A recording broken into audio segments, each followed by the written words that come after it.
เป็นมาฟ้าโตเปงาลานเปมา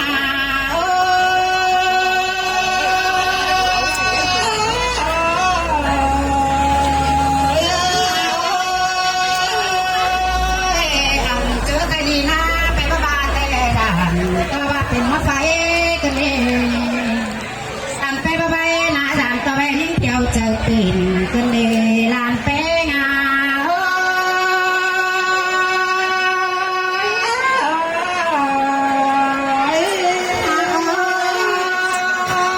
เป็นเบาไหลแต่นะนอนนิ่งเดียวที่โซตาฟ้าบางทีเขาตัวเอ๋ยตามมาไม่นั่งวันผู้สังเกตผู้หลาเป้งให้มือด่าน้ำวันกันเด้อน้ำวันทุ่งโดยเราจ้างเรื่องมาขึ้นเลยวันโพลาสองน้อยนะควันกินมือล้างหน้าล้างเช็ดตังเพื่อนมันโดกาบาปีนี้ละปีจ้างแล้วว่าโรลาเวลาเป้งเอมา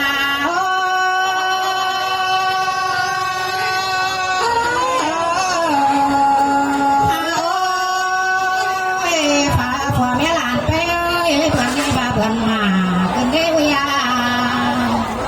เพียงไทยแล้วโลลากว่าหนาแล้วฟ้าที่น้าก็หาความกันเดียวยาแม่บ้าโลลาเอ้มือเอ้มีจันบ้ากินไฟอันนี้เราฟ้าโลลาเอ้สายเพลงเอ้มา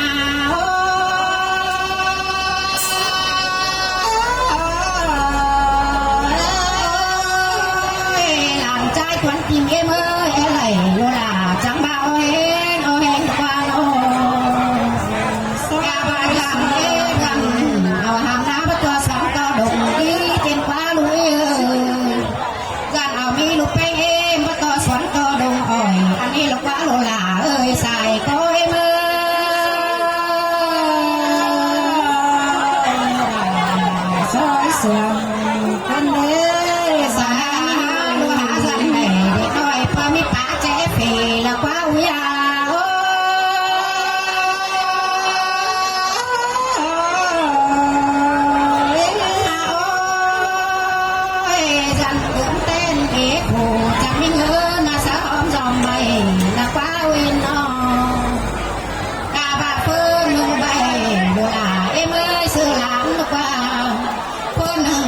ชื่อสีนั่นเองชื่อเด็กใหญ่น้ำเลี้ยวนาสะ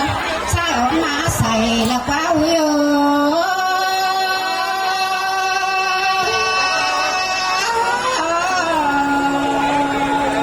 โอ้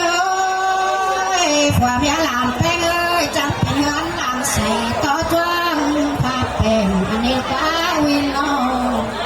แม่นี่แม่รู้สาวเอ้ยน้องจะพาเมื่อหนังมาลองไปตั้งจ้างแล้วก็ความยาลามเป้งอินน้อง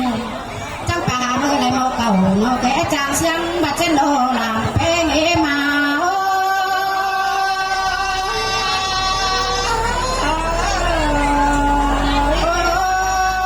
ไม่มีเล่นเพื่อนเพื่อนเอาแต่โนลาเอเมื่อจังเวลาเขามานอนมาก็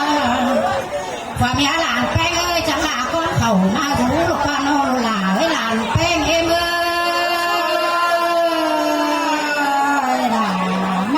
กันเด้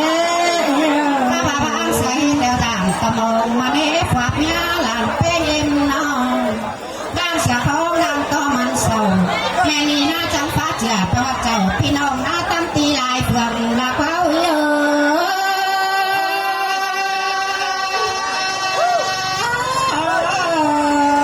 โอ้ยจังบอกว่าเท้าดูให้หน้าแล้วก็เยอะจังบอกว่าถ่ายแกน้องจุ่มมูลุงวินน้องกาว่าเอาอาสมจังเลยก็ฮอดนั่นเองไอ้น้องนั่งลาสลาก็มาเนปเอาไอ้ลายป่าว่าพี่น้องนำมาเลยเมืองก็มาแล้วก็วิว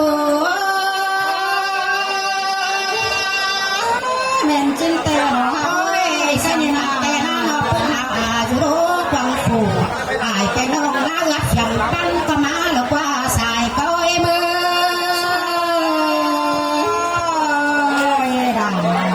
เสียงบ้านนักยาไก่เมื่อ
สือ